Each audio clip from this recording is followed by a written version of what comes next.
My ex cheated on me with another man and got pregnant. Then she begged me to take her back and raise someone else's child together. But my response shocked her. I stood in our old apartment, holding her letter, where she poured out tears, pleading for a second chance. Her voice trembled through the speakerphone. I made a mistake. We can be a family. I smiled because she didn't know what I had planned. 6 months ago, I was a lovesick fool who believed every word she said. We planned a wedding, kids, a house in the suburbs. But small changes in her behavior, cracks in the glass, shattered everything. She hid her phone, avoided my eyes, got irritated at simple questions. I felt the truth slipping away but didn't want to believe it. That letter was the final blow. She wrote that she was pregnant, that we could fix everything. But I knew the child wasn't mine. Her betrayal wasn't just a mistake. It was a knife in my back, twisted for months. I didn't scream or break dishes. I sat down and started planning. Her pleas were just noise. I already saw the finish line. She thought I was broken, that I'd come crawling back like a beaten dog. But I was preparing a response that would turn her world upside down. Every call, every letter only fueled my fire. I wasn't going to be a victim. I was going to be the one setting the rules. She expected my tears, but I was gathering evidence. She expected forgiveness, but I was preparing retribution. In that moment, holding her letter, I realized this wasn't the end of my story, but the beginning. Her betrayal made me stronger, colder, smarter. I wasn't just going to survive. I was going to destroy her illusions. She didn't yet know that I was no longer the man she deceived. My response would be in actions, not words. And she would remember it forever. It all started 6 months ago. She changed. We used to share everything from silly memes to dreams of the future. But now she stayed late at work, hit her phone, answered in fragments. I thought it might be stress. But my gut screamed, something's wrong. Her eyes, once bright, turned distant. One evening, I walked into the room, and she hurriedly closed her messenger. Her fingers trembled as she tossed the phone on the couch. Just a friend, she said, but her voice cracked. I asked who, but she changed the subject, annoyed. It wasn't the first time. She started taking her phone to the bathroom, setting passwords she never had before. Every coffee run lasted hours, and her explanations sounded like a bad script. I lay awake at night, replaying her words, searching for logic. But there was no logic, just lies I hadn't yet uncovered. I decided to act. If she wouldn't tell the truth, I'd find it myself. I started noticing details, where she went when she said she was meeting colleagues, how her mood shifted after calls. I wasn't proud of myself. Spying on someone I loved felt degrading. But truth outweighed pride. I checked her stories, compared details. Once, she said she was at a cafe with a friend, but I found a receipt in her bag from a restaurant across town. A receipt for two. I didn't confront her. I was assembling a puzzle. Each piece confirmed my suspicions, but I didn't have the full picture yet. I knew the truth would hurt, but I couldn't live in lies. My goal was clear. Find out everything before she realized I was onto her. I wanted to talk to her openly, but she dodged serious conversations. Every attempt ended in her tears or accusations. You don't trust me. Her acting was convincing, but I saw the cracks. So I went further. I installed a tracker on her phone. It was easy. She never changed her passwords, trusting her lies. The tracker showed her visit to a friend, ended at a hotel outside the city. I sat in my car, staring at the dot on the map, my pulse pounding in my temples. But I didn't storm the hotel. I realized emotions were my enemy. I needed undeniable evidence she couldn't refute. I started logging her routes, comparing them to her excuses. Every time she lied, I added a new piece to my case. One evening, she said she was staying at a friend's because she finished work late. The tracker showed she was at that hotel. I snapped a photo of the data, adding it to my collection. But it wasn't enough. I wanted to know who she was with. I scoured her social media, but she'd gotten cautious, deleting contacts. It only fueled my resolve. I wasn't going to stop until I knew everything. Her lies were a web, but I held the scissors. I knew the truth was close, and it would hurt. But I was ready. My goal shifted, not just to find out, but to ensure she couldn't wriggle out. I started tracking her expenses, hoping to find traces, but she got careful. She paid in cash, avoiding bank transactions. Her phone was never left unattended. So I took another route. I talked to her colleague, Alina, who let something slip. We met at a cafe, and I casually asked about her work. Alina mentioned seeing my girlfriend at a restaurant with a new friend. His name was Oleg. That name burned into my memory like a safe's code. I thanked Alina, hiding how my hands shook. Back home, I searched for Oleg. He wasn't on her social media. She'd scrubbed all traces. But I found him through mutual friends. His profile was open, tall, confident, flashing expensive watches. I scrolled his posts, looking for a link to her. No shared photos, but one detail caught my eye. He posted a picture from the same restaurant she'd been at with a friend. The date matched. My suspicion turned to certainty. I didn't rush to confront her. Emotions could ruin everything. Instead, I dug deeper. I checked her email, where hotel bookings arrived. There was a confirmation for a room for two, paid with her card. I saved the screenshot. Each piece of evidence was a brick in the wall I was building against her lies. Oleg was the key, but I didn't know the full truth yet.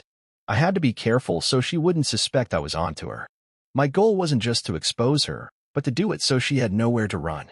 I found Oleg on her social media, but she deleted all their shared photos and messages. Her profile was sterile, like she knew I might check. So I created a fake account, a girl's profile, to message Oleg. I mimicked her friend's style, light flirting, emojis, casual questions. He replied quickly, thinking I was a new acquaintance. I steered the conversation to relationships, and he spilled. I've been with someone for 4 months. It's serious. My blood boiled, but I kept my cool. I asked if he was worried her boyfriend might find out. He laughed. She's got it all under control. He doesn't suspect a thing. It was a gut punch, but I pressed on.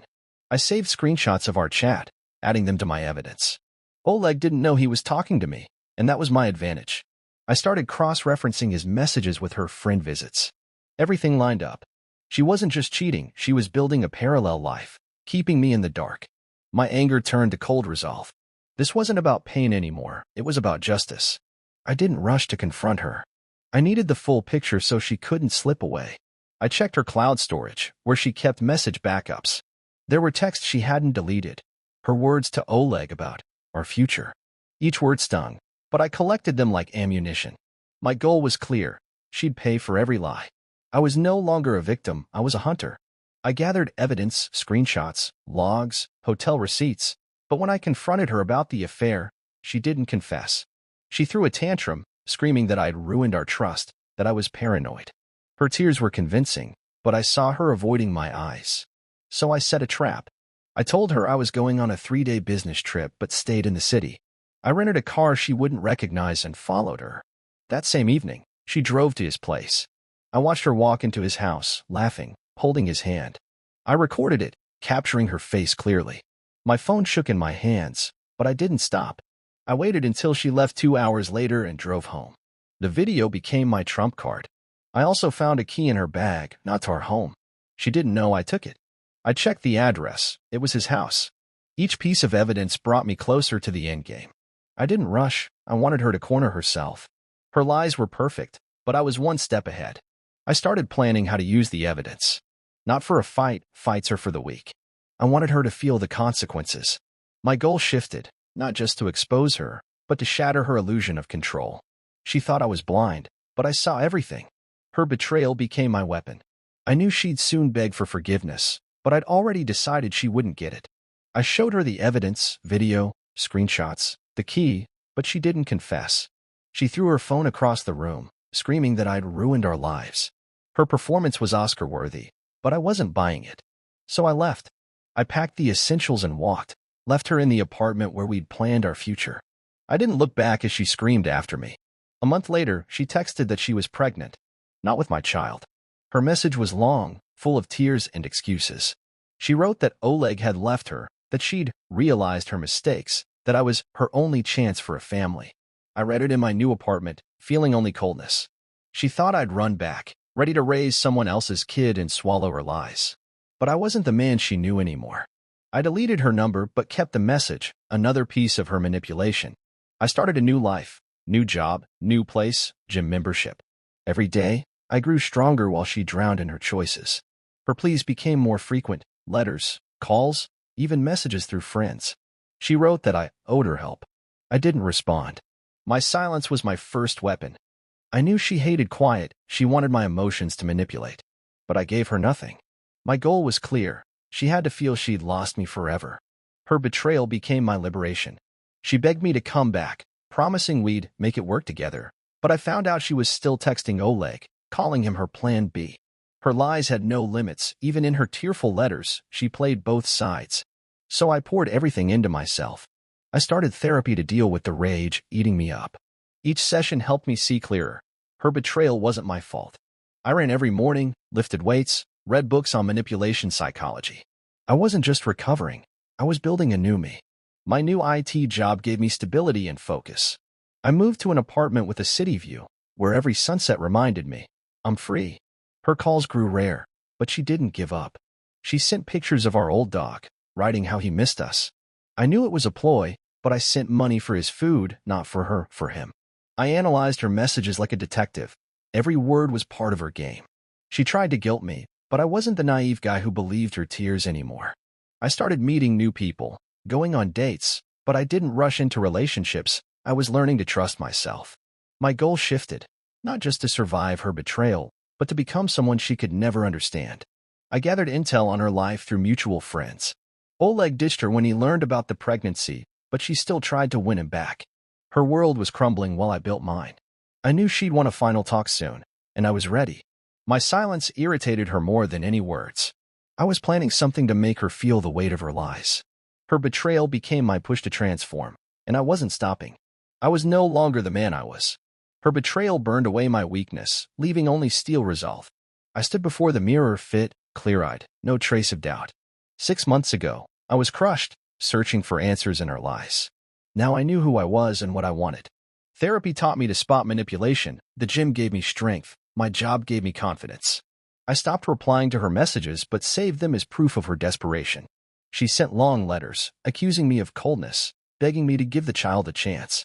But I knew she hadn't changed. I checked her social media through a fake account. She was messaging Oleg, promising to fix everything. Her lies were her essence. I decided to act. First, I sent Oleg a folder of evidence, screenshots of her texts calling him temporary, the video of her laughing as she went to his place. I added a short note. You should know who you're dealing with. He didn't reply, but a week later, she texted me that she'd lost everything. I didn't respond. That was just the start. I also sent her messages to her parents, who always saw her as innocent. I included only facts, her words, her choices. They called me, apologizing, but I said it wasn't my fight. I wasn't seeking revenge for revenge's sake. I wanted truth. My actions were cold, strategic. I didn't yell or threaten. I just set the record straight. Her illusion of controlling everyone was crumbling. I started building a new life, new friends, plans to move abroad, a project that could become my startup. Her betrayal was my catalyst. I was no longer a victim. I was the one in control of my story. She thought I'd break, but I became stronger than she could imagine. My transformation was my answer. She called one last time, begging for a meeting. I agreed, not for her, but for me. We met at the cafe where we once planned our future. She looked exhausted, eyes red, repeating how she'd realized her mistakes. Her voice shook as she talked about the child, about our chance to be a family. I listened silently, sipping coffee. She expected my emotions, but I was calm, like a lake before a storm. When she finished, I placed a folder in front of her. Inside were copies of all the evidence. Her text to Oleg calling him the one, the video of her laughing at his house, hotel receipts. I included her letters begging me to return while texting Oleg. Her face went pale, her hands shook. You thought I'd raise someone else's kid and swallow your lies? I said quietly, live with the consequences. She tried to speak, but the words stuck. I stood, leaving the folder on the table. This is your truth. Carry it, I added, and walked away. She expected tears, screams, but got my cold confidence. I knew she'd fall apart reading it. Her parents had turned away. Oleg was gone. Friends whispered behind her back. I didn't destroy her. I just showed who she was. Back home, I deleted her number, erased our photos, and closed that chapter forever. I was free. My new goal was to build a life with no room for lies. Her betrayal was her end, but my beginning. I didn't look back as I left the cafe. She'd remember my response forever, but I was already done thinking about her. My path was forward, and no one would stop me.